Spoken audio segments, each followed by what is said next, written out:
স্বাগত আজকের বাংলাদেশে। আপনাদের সঙ্গে আছি আমি জাহিদ হোসেন। নানা আয়োজনে পালিত হলো জাতীয় কবি কাজী নজরুল ইসলামের ১১৮তম জন্মবার্ষিকী। বিদ্রোহী কবি নজরুলের রচনায় ছড়িয়ে আছে প্রেম ও সাম্যের বাণী। এসব নিয়ে আজকের আলোচনা চির উন্নত শির। কথা বলতে আমাদের সঙ্গে আছেন কবি কাজী নজরুল ইসলামের নাতনি এবং সঙ্গীত শিল্পী খিলখিল কাজী, আছেন নজরুল সঙ্গীত শিল্পী ফেরদৌস আরা এবং ঢাকা বিশ্ববিদ্যালয়ের বাংলা বিভাগের সহযোগী অধ্যাপক তারিক মনজুর।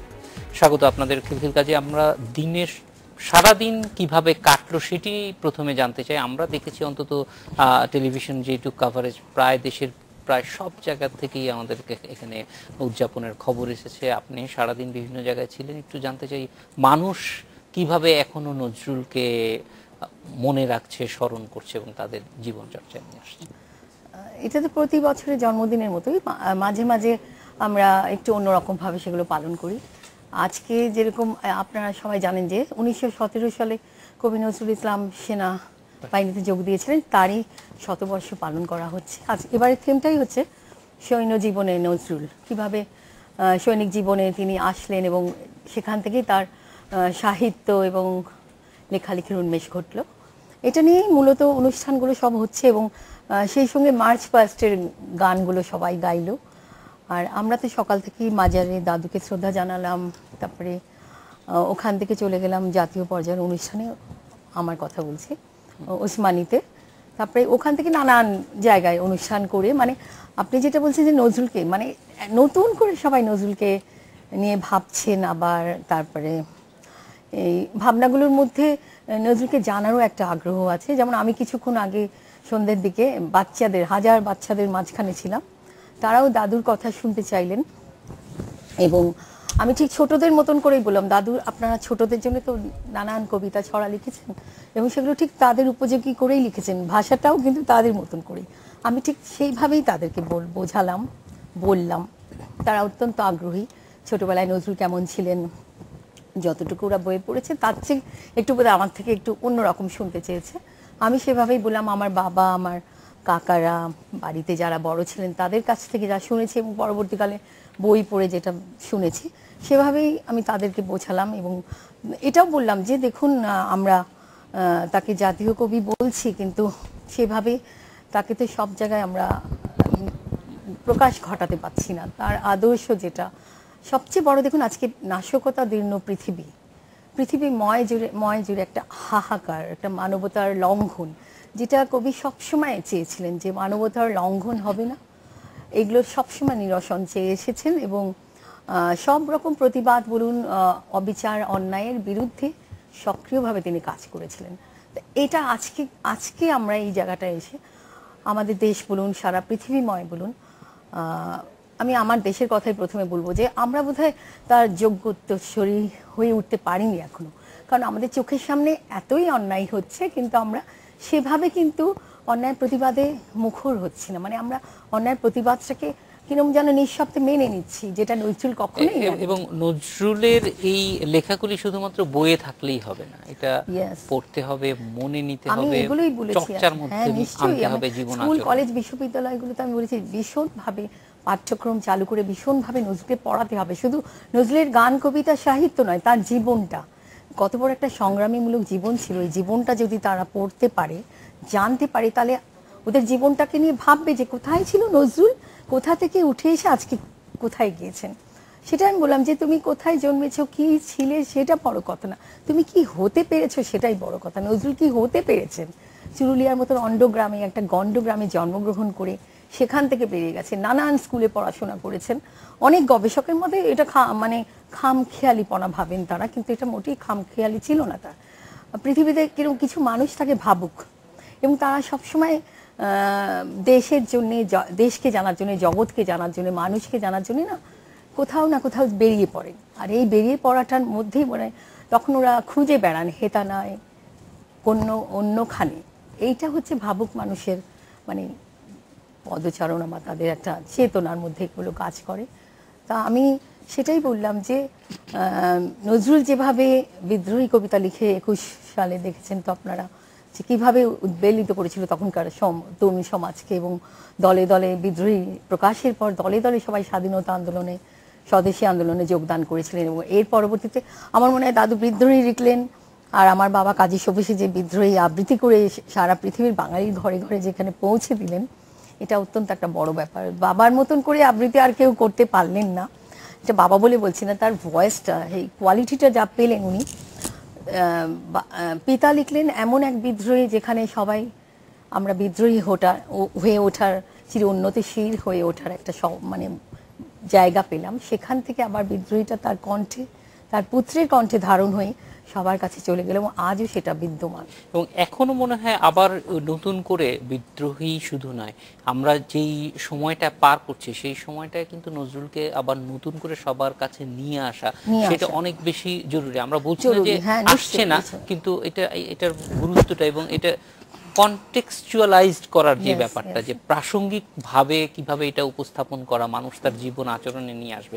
আপনার কাছে ফিরে আসবো একটু পরেই আবার একদম অন্য বিষয়ে। ফেরদৌস, আপনার কাছ থেকে জানতে চাইবো যে নজরুলকে মানুষের কাছে নিয়ে যাওয়ার জন্য একটা অবিরাম কাজ করছেন আপনারা, এবং সেই ক্ষেত্রে এই যে যেটি বলছি যে শুধুমাত্র ভালো লাগা, পছন্দ করা, সেইটা চাইতেও বাইরে একটা জিনিস যেটা হচ্ছে যে মানুষের জীবন আচরণের মধ্যে সেটার প্রভাব ফেলা, সেই জায়গাটায় কতটুকু কাজ হচ্ছে? সেখানে শুধুমাত্র গান গাইলেই তো হয় না, গানটা কি কারণে তৈরি হয়েছিল, কি উদ্দেশ্য নিয়ে এই গানের কথাগুলি লেখা হয়েছে, সেইগুলিও নিশ্চয়ই আমাদের বোঝার ব্যাপার থাকে, জানার ব্যাপার থাকে। সেইখানেই চর্চার জায়গাটা কোথায় আছে আমাদের? আমি প্রথমত আজকের এই দিনের এই 118তম জন্মবার্ষিকীতে সবাইকে নজরুল পরিবারের বলতে আমি বোঝাচ্ছি সমগ্র বাঙালির মধ্যে যারা নজরুল প্রেমিক সবাইকে জানাই শুভেচ্ছা।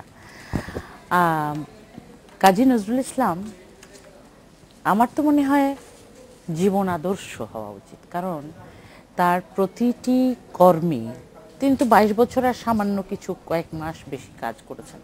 এইটুকু সময়ের মধ্যে তার যে সমগ্র সৃষ্টি, এখানেই একটা অস্বাভাবিক ব্যাপার। এই অস্বাভাবিকতাটা কি?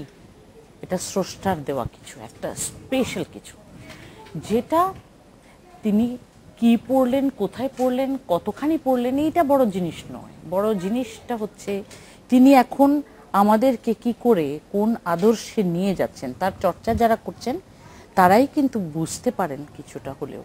আমি এতকাল ধরে সঙ্গীতের সঙ্গে জড়িয়ে আছি। নজরুল নিজেই তার নিজের অভিভাষণে বলে গেছেন যে আমি যা কিছু সৃষ্টি করেছি তার মধ্যে সঙ্গীত হচ্ছে সর্বাধিক মানুষের গ্রহণযোগ্যতা পাবে, এত বেশি করেছেন। এখন এই সঙ্গীত মানে বাংলা গানের সম্ভারকে তিনি যতখানি বাড়িয়েছেন, এই সম্ভারটি আমাদের জন্য বিশেষত সংস্কৃতির, বাংলা গানের সংস্কৃতির সম্ভারকে অনেক বেশি সমৃদ্ধ করেছেন। ফলে আমরা বাংলা গানে যা কিছু শেখার ছিল, আমাদেরকে অনেকগুলো জায়গায় অনেকগুলো দৌড়ে যেতে হয়নি।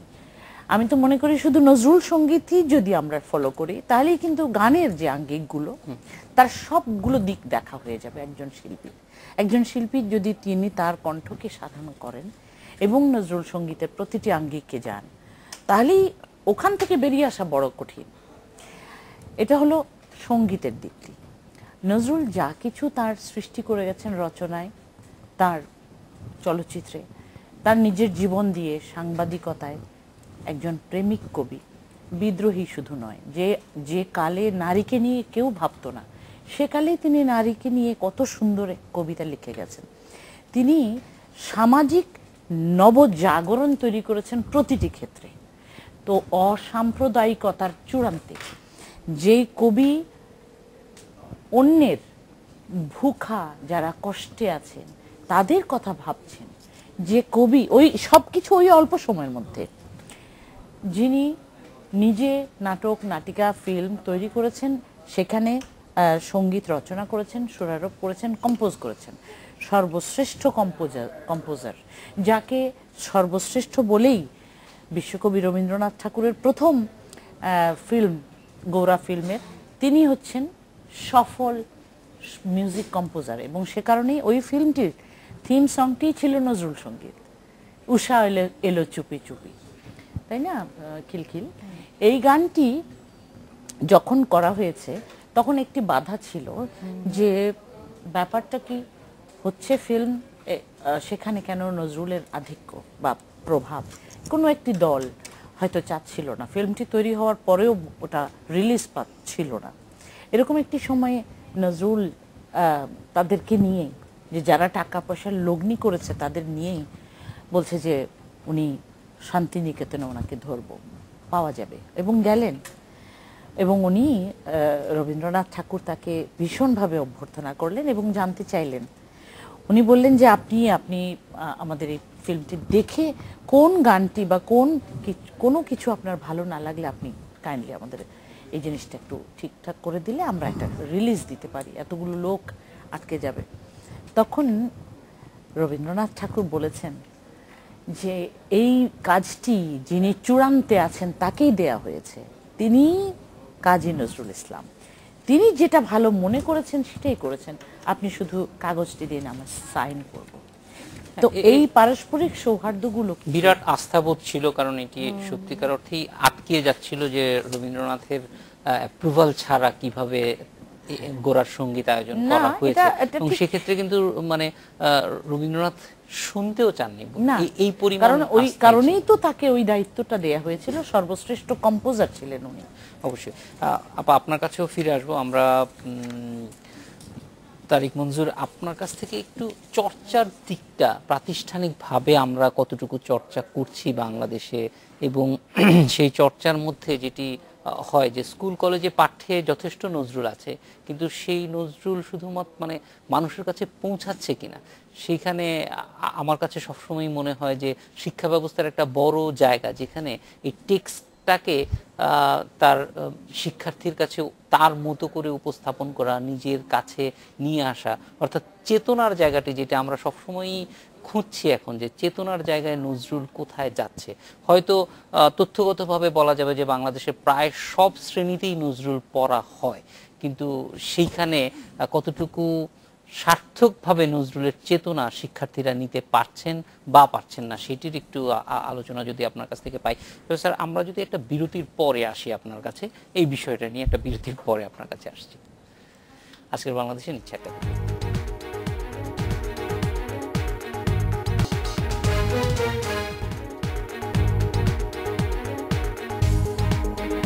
বিরতির পর ফিরে এলাম আজকের বাংলাদেশে। তারিক মঞ্জুর, আপনার কাছ থেকে যেটি জানতে চাচ্ছিলাম যে প্রায় সব শ্রেণীতেই পাঠ্য আছে, কিন্তু নজরুলের চেতনা এর মাধ্যমে আমরা শিক্ষার্থীদের মধ্যে কতটা ছড়িয়ে দিতে পারছি? এখানে দুইটা বিষয় যুক্ত করলেন। একটা হলো প্রাতিষ্ঠানিকভাবে নজরুল চর্চা, বা আমরা যদি আরো বৃহত্তর অর্থে বলি নজরুল চর্চা, আর সেই আদর্শকে ছড়িয়ে দেয়া, সেটা শিশু থেকে বৃদ্ধ সব মানুষের মধ্যে, শুধু বাঙালি না, সারা পৃথিবীর মানুষের মধ্যে সেই আদর্শ, সেই চেতনাকে যদি আমরা ছড়িয়ে দিতে চাই, এর সাথে কি যুক্ত হতে পারে?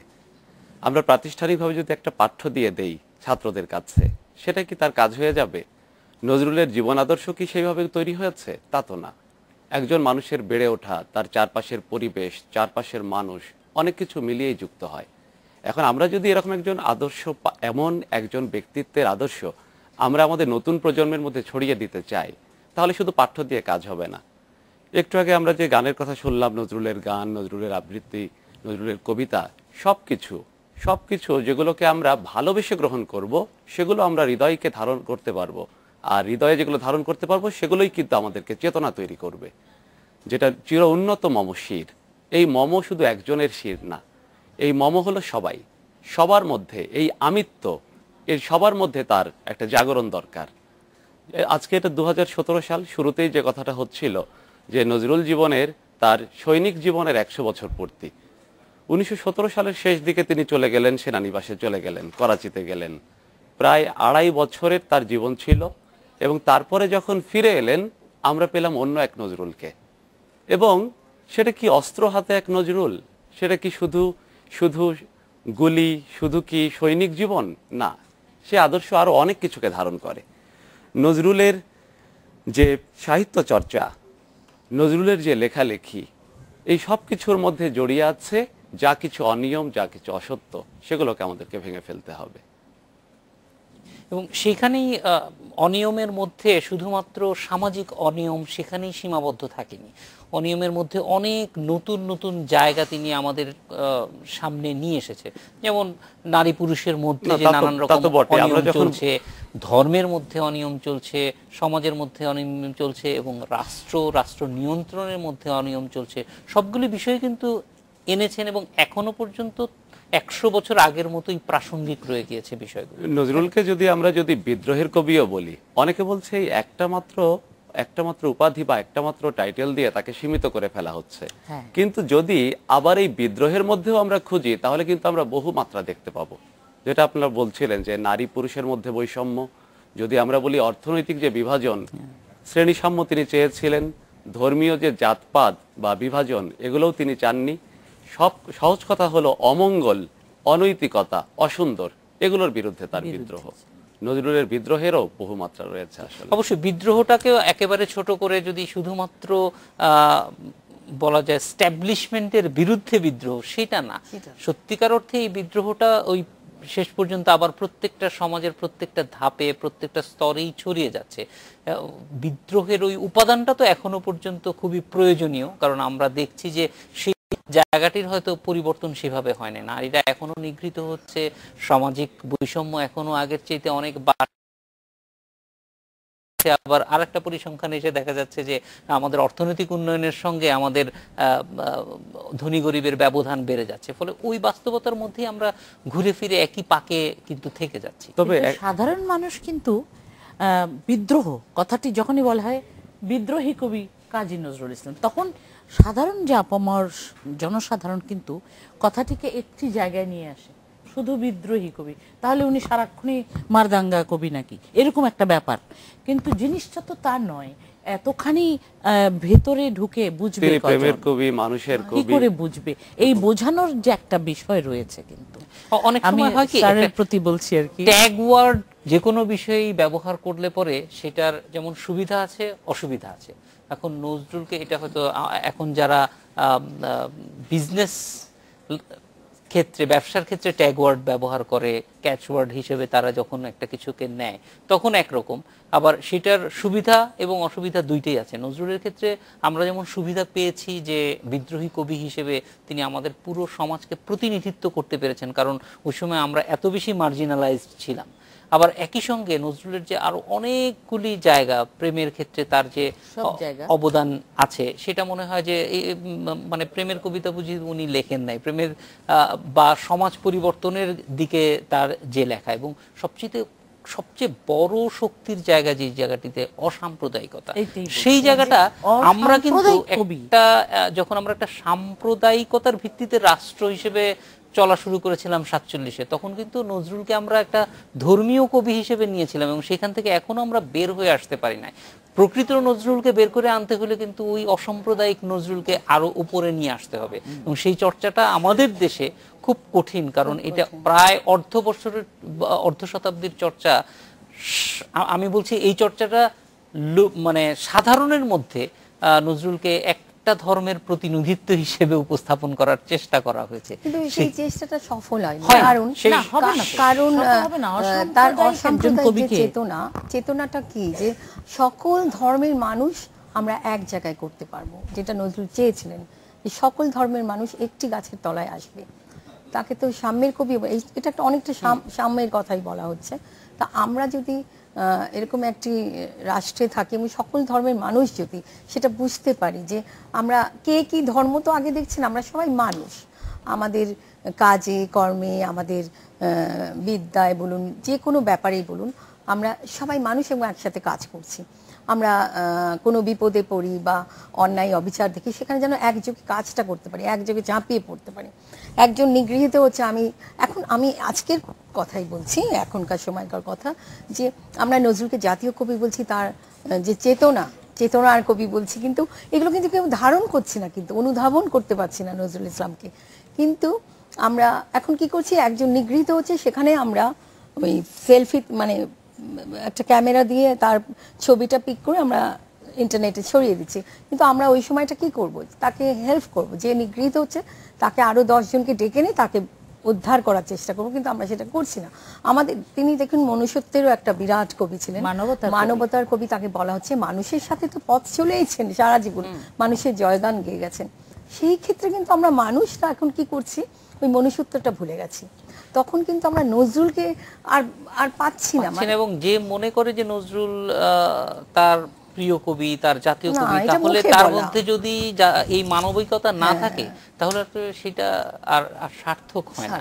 সেই প্রশ্নটার মুখোমুখি আমাদের নিজেদেরকে করা, যে আমরা এই যে বলছি যে আমাদের জাতীয় কবি আমরা পছন্দ করি, আমাদের খুব ভালোবাসার কবি, কিন্তু সেক্ষেত্রে আমি মানবিক কিনা, আমি অসাম্প্রদায়িক কিনা, এই প্রশ্নগুলি আমাদের হয়তো অবশ্যই চলে আসা দরকার। তাহলেই নজরুলকে খুঁজে পাওয়াটা অনেক সহজ হবে। আসলে নজরুলকে খুঁজে আসলে পেতে হয় না, নজরুলের প্রতিটি লেখনীতে, প্রতিটি গানের কথাতে, আর অন্যান্য রচনা তো আছেই, সবখানে তিনি আমাদের মানুষের জীবনের প্রতিটি মুহূর্তের কথা এমনভাবে লিখে গেছেন যে ওই সময়কাল দিয়ে তার লেখনীকে যদি বিভাজন করা যায় দেখা যাবে তার সৃষ্টিই বেশি। তো ওই ক্ষেত্রে আমি বলবো ওই খুঁজে আমাদের বের করতে হবে না, বরঞ্চ আমরাই উপকৃত হব তার লেখনী দিয়ে। এখানে আমি একটা কথা বলি, এত বাস্তব, এতই বাস্তব যে দাও সূর্য দাও ধৈর্য হে উদারনাথ, দাও দাও, কথাগুলোতে ব্যথিত প্রাণে দান ও শান্তি, কত বিশালতা তার লেখায়। ঝড় ঝঞ্ঝায় ওড়ে নেশান, ঘন বজ্রে বিষান বাজে। এর একদম শেষ লাইনে আছে যে বিশ্ব সভা মাঝে আমরা যেন এক হই। আসলে আমরা চর্চাই করছি কতটুকু? অবশ্যই এই পুরো বিষয়গুলি আমরা নজরুলের অনেক পরে কিন্তু এই যে গ্লোবাল ভিলেজের কথা বলছি, এখন এক বিশ্বের কথা বলছি, এইগুলি অনেক আগেই তিনি তার সবচেয়ে বড় যে জায়গা সেটা অনেক দূর পর্যন্ত দেখছেন, যেটা এখনো আমরা 100 বছর পরেও সামনের ওই জায়গাটিতে দেখতে পারিনি। সেই জন্যই তার চর্চাটা অনেক বেশি প্রাসঙ্গিক। আর আরেকটা ব্যাপার কি, দেখুন কাজী নজরুল ইসলাম শুধু আমাদের দেশের কবি তো নয়, কারণ তিনি নিজেই বলে গেছিলেন আমি যে দেশেই এদেশে জন্মগ্রহণ করি না কেন আমি সকল কালের সকল দেশে। কিন্তু আমার মনে হয় কাজী নজরুল ইসলামকে এখন অনুবাদ করে, অনুবাদের মাধ্যমে, ওই শুধু একটা নিজের গণ্ডির মধ্যে আমরা বেঁধে রেখেছি, তাকে তো ট্রান্সলেশনের মাধ্যমে তাকে পাঠাতে হবে। আমি তার কিছু কবিতা ট্রান্সলেশন করলাম বা কিছু গান করলাম, তার মধ্যে সমগ্র নজরুল তো করছি না। 118তম আমরা জন্মদিন পালন করছি তার, তার রচনাবলীগুলো আজ পর্যন্ত কিন্তু ইংরেজিতে ট্রান্সলেশন হচ্ছে না। কেউ বিদেশি অনেক কাজ, অনেকগুলো বইয়ের অনুবাদ হয়েছে। ওইটা তো আমি বলছি, হ্যাঁ ওটা সাময়িক ছোট একটা বই। আমি বলছি পুরো সমগ্র রচনাবলীটা, যেটা মনে কোনো হেড অফ দ্য স্টেট আসলো, তারা আমাদের জাতীয় কবি সম্বন্ধে জানতে চাইবে। এটা একটা সমগ্র জাতীয় কবিকে জানার জন্য কিন্তু সেরকম ইংরেজিতে ট্রান্সলেশনস নেই। এক সেট যে নজরুল ইসলামের রচনাবলী আমরা তাদের হাতে তুলে দেবো, তারা জানতে পারবে যে একটা কি মহান একটা কবি এমন একটা জায়গায় জন্মেছিলেন যে সারা বিশ্বময় কথা তিনি বলে গেছেন, নিপীড়িত মানুষের কথা বলে গেছেন, সকল নিপীড়িত, আর নিজের দেশের নিপীড়িত না, বিদেশি শাসকের বিরুদ্ধে শুধু কথা বলেননি, সকল দেশের শাসক, অন্যায় অবিচার এবং নিপীড়িত জনগণের কথা বলে গেছেন। এটা তো তাদের জানাতে হবে, আমরা কিন্তু সেইটা পারিনি। এই অনুবাদের প্রসঙ্গে আরেকটা কথা আমি যুক্ত করতে চাই যে ফ্রান্স বোয়া এক ফরাসি উপনিবেশের মধ্য দিয়ে বেড়ে ওঠা লেখক, যার জন্ম 1925 সালে এবং 1961 সালের দিকে যিনি মারা যান। তুলনা করা হয় যে তার যে বিদ্রোহের স্বরূপ, নজরুল হয়তো তার কাছাকাছি, অথচ নজরুল সমগ্রকে যদি আমরা অনুবাদ করে দিতে পারি তাহলে দেখা যাবে যে এই উপনিবেশের বিরুদ্ধে যারা লিখেছেন ওই সময়কার সবচেয়ে শক্তিশালী লেখক হবেন আমাদের কাজী নজরুল ইসলাম। এটা তো অবশ্যই বিশ্বের এখন যোগাযোগের যেই পর্যায়ে এসেছে সেখানে তো এটা সারা বিশ্বের মানুষের জন্য প্রয়োজন। নজরুলের এই বাণীটি যদি সবার কাছে পৌঁছে দেয়া যায় সেটা তো শুধুমাত্র বাঙালিরা উপকৃত হবেন না, সারা বিশ্ব উপকৃত হবে, একটা চেতনা সারা বিশ্বে ছড়িয়ে যাবে। সেই দায়িত্বটা কিন্তু বলে গেছেন, কিন্তু গাহি সাম্যের গান মানুষের যে বড় কিছু নাই নহে কিছু মহিয়ান, এই বাণীটাই আজকে বিশ্বের জন্য অত্যন্ত জরুরি। অবশ্যই, এবং বিশ্বের জন্য এখন যে বিশ্বটা আমরা দেখছি সেখানে যদি সবচেয়ে বড় সমস্যা হয় সন্ত্রাসবাদ, তাহলে তার সবচেয়ে বড় ওষুধ একটা নজরুলের এই চেতনাটা, সেইটা বাংলাদেশ এবং সারা বিশ্বে ছড়িয়ে দেওয়া প্রয়োজন। এটি খুবই যৌক্তিক বিষয় যে নজরুলকে আমরা জাতীয় কবি বলছি, কিন্তু তাকে Globally নজরুল আমাদের আমাদের অ্যাম্বাসেডর হয়ে যেতে পারে, Yes, of যে বাংলাদেশ কি নিশ্চয়ই। সেইটা জানার জন্য নজরুলকে জানলেই যথেষ্ট। তবে সেই কিছু কিছু জিনিসগুলিতে কাজ করার university প্রয়োজন। কিন্তু এই সেই সব ক্ষেত্রে আর কি দায়িত্ব। কি মানে এই ক্ষেত্রে আপা আপনার কাছে একটু ফিরে আসবো যে এক্ষেত্রে আর কি কি কাজ হচ্ছে, নজরুলের গানগুলি থেকে কিভাবে সেটাই। অন্য দেশের মানুষরা উপকৃত হতে পারে, সেই বিষয়গুলো জানবো। একটা বিরতির পর ফিরে আসছি আপনাদের কাছে। আজকের বাংলাদেশের নিচে আর একটা বিরতি।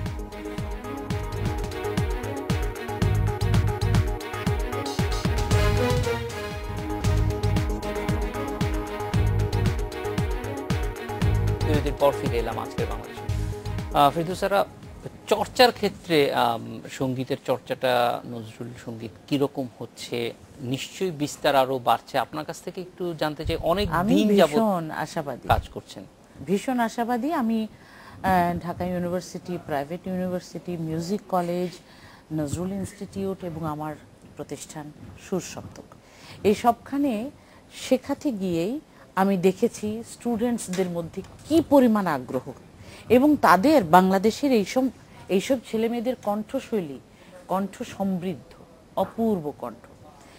জীবনের অনেক বেশি জটিলতার সময় এখন, অনেক যানজট, জীবনের জট, এত ব্যস্ততার মধ্যেও তারা কিন্তু নজরুল সঙ্গীত চর্চা করার জন্য প্রত্যন্ত অঞ্চল থেকে চলে আসে। ডিপ্লোমা কোর্সগুলোতেও দেখেছি। আমি দেশের বাইরে যখন লস অ্যাঞ্জেলেসে 3 দিন ব্যাপী লেকচারশিপ প্রোগ্রাম হয়, স্টেট ইউনিভার্সিটি অফ ক্যালিফোর্নিয়ার, খিলখিল গিয়েছে, আমি গিয়েছি, আমাদের নতুন প্রজন্মকেও তারা রেখেছে সেখানে। মোজাম হোসেন চৌধুরী এবং শিপা চৌধুরী, এনারা তরঙ্গ অফ ক্যালিফোর্নিয়া এই অ্যারেঞ্জমেন্ট করেন। ভীষণ, মানে তাদেরকে আমি ধন্যবাদ দিই, সাধুবাদ দিই। বিদেশে থাকা অবস্থায় নজরুলকে ভালোবেসে তারা কি না করার প্রয়াস নিচ্ছে।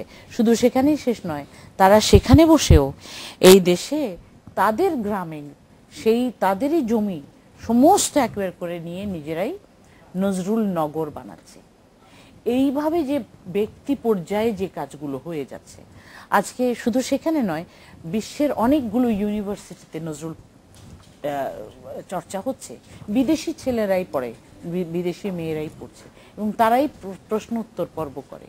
অপূর্ব সেই অনুষ্ঠান। আমি এই দেশে বসেও বলতে পারি যে এই ব্যক্তিগত পর্যায়ে, সরকারি বেসরকারি উভয় পর্যায়ে হচ্ছে। আমি যে কাজটি করছি, কঠিনতম একটি কাজ, একক কণ্ঠে হাজার গান, এই প্রয়াসে আমার সিডিগুলোর নাম হচ্ছে নজরুল সঙ্গীত সমগ্র। 6খানা সিডি গত বছর বেরিয়েছে, আজকে আরও একটি বেরোলো, 7ম খণ্ড। এই গানগুলো হচ্ছে ঠিক অবিকৃত রেখে নজরুলের ঠিক অরিজিনাল সে গানগুলোকে নিয়ে তার শুদ্ধ বাণী সুরে রেকর্ড করে যাওয়া, যা আমরা খুব ভুগেছিলাম। আমাদের পূর্ববর্তী প্রজন্ম খুব কষ্ট পেয়েছে, নজরুলের গান পাওয়াই যেত না, গবেষণালব্ধ গানগুলো। এগুলো আমরা অনেক উপায়ে পেয়েছি এবং নজরুল ইনস্টিটিউটের অনেক অবদান রয়েছে। এই গানগুলোকে আমরা কণ্ঠে ধারণ করে, রেকর্ড করে সহজলভ্য করে যাওয়া, এটি হচ্ছে মূল কাজ। আমাদের এই দায়িত্ব কিছু রয়েছে পরবর্তী প্রজন্মকে দিয়ে যাওয়া। নজরুল নিজেই কিন্তু তারুণ্যের কথা বলে গেছেন, তরুণদের মাঝে আসলে বাঁচবে সব কিছুই। এটা এবং এই কাজটি সম্পন্ন হলে একটা প্রামাণ্য নজরুল সঙ্গীত সেটা পাওয়া যাবে, সেটা অবশ্যই মানে অনাদিকাল পর্যন্ত এটা মানুষের উপকারে লাগবে যারা নজরুল সঙ্গীত শিখতে চায় বা চর্চা করছে। এই সহায়তা করছে। এটা একটা বড় কাজ। তারিক মঞ্জুর, কাজের দিক থেকে যদি দেখি, নজরুল নিয়ে গবেষণা কেমন হচ্ছে, বিশ্ববিদ্যালয় পর্যায়ে কাজগুলি কেমন হচ্ছে, আমরা একটু জানতে চাই। এই আগ্রহ কিন্তু ওইভাবে দেখা যায় না, যে বিশেষভাবে নজরুলকে ভালোবেসে নজরুলের একটা কোনো লেখা নিয়ে বা নজরুল কেন্দ্রিক যে গবেষণা, এটা কিন্তু বিশেষভাবে দেখা যাচ্ছে না।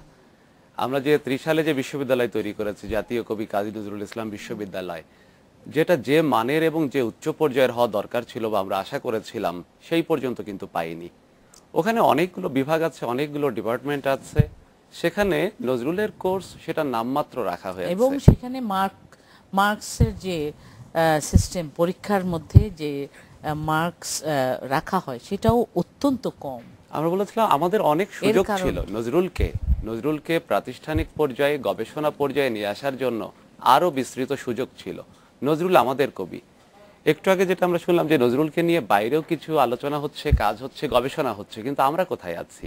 নজরুলের প্রামাণ্য স্বরলিপি আমরা তৈরির চেষ্টা করছি বা আমরা কাজ এগোচ্ছি, কিন্তু নজরুল জীবনীর কথা যদি আমরা বলি, নজরুলের কোনো প্রামাণ্য জীবনী কিন্তু আমরা এখনো পর্যন্ত পাইনি। এখন যেগুলো হয়েছে, রফিকুল ইসলাম যেটা করেছেন বা অরুণ কুমার বসু করেছেন বা তারিক অভিধান নামে মাহবুবুল হক করেছেন বাংলা একাডেমি থেকে, কিন্তু আমাদের দরকার এর একটা সম্মিলন। ব্যক্তিগত পর্যায়ে বা একক প্রচেষ্টায় কার উদ্যোগ থাকতে পারে, তাতে আমাদের কোনো আপত্তি নেই, আমরা তাকে সাধুবাদ জানাই, কিন্তু তার যে একটা সম্মিলন দরকার, একটা পূর্ণাঙ্গতা দরকার, সেটা প্রয়োজন রয়েছে। কারণ নজরুলের যারা ঘনিষ্ঠ ছিলেন তাদেরকে কিন্তু আমরা পাবো না, এখন খুব কম লোককেই আমরা পাবো। ফলে এগুলো করার জন্য লাগে যেগুলো তার পরিচিত জন, ঘনিষ্ঠ জন, আত্মীয় জন বা যাদের সঙ্গে তার পত্র বিনিময় হয়েছে বা লেখালেখির সঙ্গেও তো অনেক সময় তারিখ যুক্ত থাকে, তার ঘটনা প্রবাহ থাকে।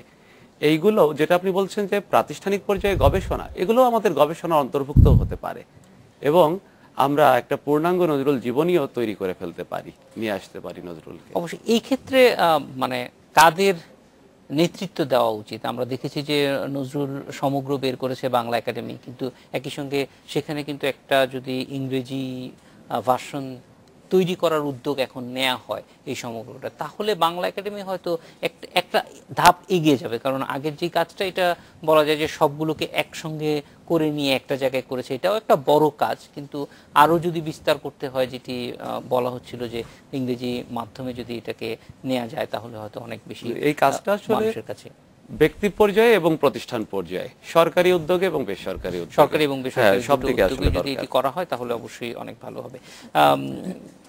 খিলখিল কাজী, আপনার কাছ থেকে একটু জানতে চাই যে এই ক্ষেত্রে উদ্যোগগুলি নিশ্চয়ই আপনারও সবসময় দেখতে দেখতে মনে হয় যে এই জায়গাগুলিতে একটা চেকলিস্ট নিশ্চয়ই তৈরি হয়ে যায় মাথার মধ্যে, যে এই জায়গাগুলিতে আরো কাজ করার আছে, সেটা সরকারি পর্যায়েই হোক আর ব্যক্তিগত পর্যায়ে, সেটা জানতে চাইবো। একটা বিরতির পরে আপনার কাছে ফিরে আসছি।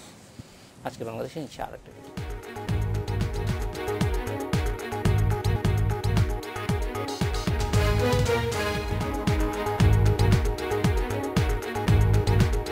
বিরতির পর ফিরে এলাম আজকের বাংলাদেশে।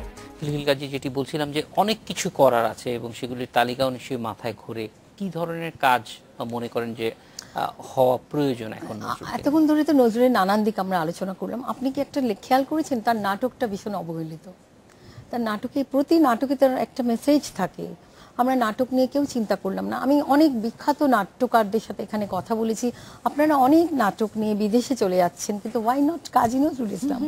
কাজী নজরুল ইসলাম কাজীর সাথে একজন বিখ্যাত চলচ্চিত্রকারকে আমি একদিন বঙ্গ সম্মেলনের মতো জায়গায়, যেখানে ইন্ডিয়ান অনেক গুণী গুণী লোক, সেখানে আমাকে বলছে, আমি বললাম এত সুন্দর সুন্দর ফিল্ম আপনারা তৈরি করেন, আপনাদের হাতে জাদু আছে, নজরুলের একটা কিছু করুন। তো সে বলছে যে আপনারাই তো বাধা দেবেন। মানে কি? আসলে করতে সাহস পায় না। সাহস পায় না, না সাহস দেয়া হয় না, সেটা দুটো আলাদা ব্যাপার।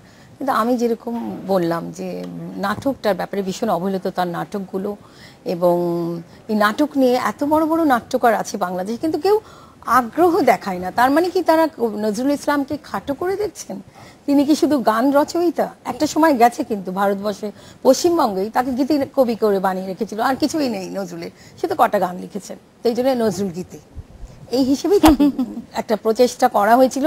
আস্তে আস্তে বাংলাদেশ স্বাধীন হওয়ার পরে নজরুল ইনস্টিটিউট হলো, এবং এই নজরুল ইনস্টিটিউট হওয়ার দরুন যে আমরা নজরুলের চারিদিক থেকে গান সংগ্রহ করে আজ পর্যন্ত 3000-এর উপরে আমরা গান সংগ্রহ করে আদি রেকর্ডে বের করে দিলাম। তখন থেকে পশ্চিমবঙ্গ একটু থেমেছে, কারণ এখন ওরা কেউ গান গাইতে সাহস পায় না নজরুলের, কারণ সবাই জানে যে বাংলাদেশে এখন ভীষণভাবে একটা যুদ্ধ হচ্ছে, শুদ্ধ গান নিয়ে তারা সবাই কাজ করছেন এবং সারা বিশ্বময় সেটা কাজ করছেন। তো সেটাই একটাই কথা, হ্যাঁ বিরাট অ্যাচিভমেন্ট। মানে আপনি যেখানে যান, নজরুলের গান শিখতে হলে, নজরুলের গানের ব্যাপারে জানতে হলে বা তার সাহিত্য কবিতা যেখানেই জানতে চান, বাংলাদেশে তাকে আসতে হবে, এবং নজরুল ইনস্টিটিউট এবং নানান প্রতিষ্ঠানও আছে। আর আরেকটা কথা হচ্ছে, আমি সবসময় জোর দিচ্ছি তার অনুবাদের উপরে, কারণ আমাদের এখন একটা দিস ইজ হাই টাইম, ওনার রচনাবলীগুলো অবশ্যই অবিলম্বে তার রচনাবলীগুলো অনুবাদিত হওয়া দরকার বলে মনে করি, এবং বহির্বিশ্বে পৌঁছানো উচিত। কারণ এতগুলো বিশ্বে দাদুকে ইউনিভার্সিটি কাজ করছে কিন্তু তার রচনাবলীগুলো পাচ্ছে না, কয়েকটা ছোটোখাটো বই, কিছু কবিতার অনুবাদ, কিছু গানের, এটা না, ইটস নট সমগ্র নজরুল। সব নজরুলকে পৌঁছাতে হলে তার গোটা রচনাবলী অনুবাদের মাধ্যমে সকলের কাছে এটা অবশ্য আমরাও মনে করি যে খুব দ্রুতই এই ব্যাপারে উদ্যোগ নেওয়া দরকার, কারণ এটা দুইটা কারণে। একটা হচ্ছে যে সারা পৃথিবীর মানুষও জানা যারা বাংলা ভাষা জানে না, আবার একই সঙ্গে বাংলা ভাষাভাষীদের মধ্যেও ইংরেজিতে পড়াশোনা করার সংখ্যাও এখন অনেক বাড়ছে, সেই জেনারেশনকেও আমরা কিন্তু ইগনোর করতে পারবো না।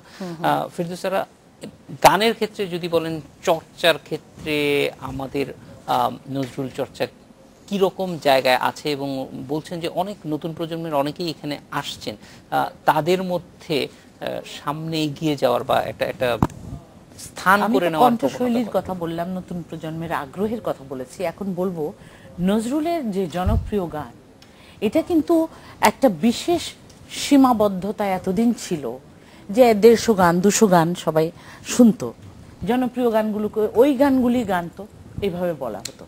এখন কিন্তু সেই অবস্থায় আমরা নেই, আমরা এগিয়ে গেছি অনেক দূর। নজরুলের এত এত গান, খুবই কম শ্রুত গান, সেই গানগুলোকে নিয়ে কাজ করছি। আপনারা দেখুন, যেই গানগুলো সুর প্রচলিত হয়ে গিয়েছিল, কেউ না কেউ সুরটা করে ওটাকে বের করে দিয়েছিল, সেই গানগুলোকে কিন্তু অনেকখানি আমরা থামিয়ে ফেলেছি। আমরা নজরুল চরিত্র বিদ্যমান এমন গানগুলো গাইছি, এবং এখনো বললেই বলবেন এই গানটি নয় ওই গানটি শুনেছি, যেটা অরিজিনাল। এই কাজটিও আমি মনে করি, এটা আমারও এখানে নিজেকে অনেক ভালো লাগে যখন সে চলে গেছে বলে কি গো, এত প্রচলিত একটি সুর ছিল, তাকে যখন রেকর্ড করেছিলাম HMV-র রেকর্ডে, আগের সুরটি ছিল সে চলে গেছে বলে কি গো, স্মৃতি কি তা যায় ভোলা। আর এখন যে গানটি আসলেই অরিজিনাল ছিল, আমাদের কাজী নজরুল ইসলামের নিজস্ব রেকর্ডে আছে সেটা, এই গানটি দেখুন, এখন সবাই এটাই চেনে। আমি এটা গেয়েছি এভাবে, সে চলে গেছে বলে কি গো, স্মৃতিও হায় যায় ভোলা, তার স্মৃতিও হায় যায় ভোলা, ও গো মনে হলে তার কথা আজো, মনে হলে তার কথা আজো, মর্মে সে মোর দেয় দোলা, আজো মর্মে সে মোর দেয় দোলা, সে চলে গেছে বলে কি গো। চমৎকার, মানে দুটোর মধ্যে অনেক পার্থক্য, একটা মানে হৃদয়। যারা গান শিখছে এবং শুনছে তারা বুঝে গেছে যে কোনটা নজরুলের সুর। আমাদের ঢাকা শুধু শহর নয়, আমরা এখন ডিস্ট্রিক্ট ওয়াইজ ওয়ার্কশপগুলো করছি, বিভিন্ন জায়গায় যাচ্ছে। এই কয়েকদিন আগে নরসিংদী, তার আগে মানিকগঞ্জ, তার আগে চুয়াডাঙ্গা, এরকম অনেক অনেক জায়গায় ওয়ার্কশপ হচ্ছে। প্রিয় যাই যাই বলো না, এটা সবাই জানে, এই সুরটা শুনেছে, আসলে অরিজিনালি ছিল। গাও আমার সাথে, গাও। জি অবশ্যই, আমরা গাইতে গাইতেই চলে যাব।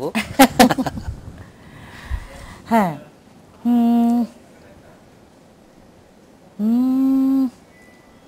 প্রিয় যাই যাই বলো না, না না না, প্রিয় যাই যাই বলো না, আর করোনা ছলো না, না আর করোনা ছলো না, না,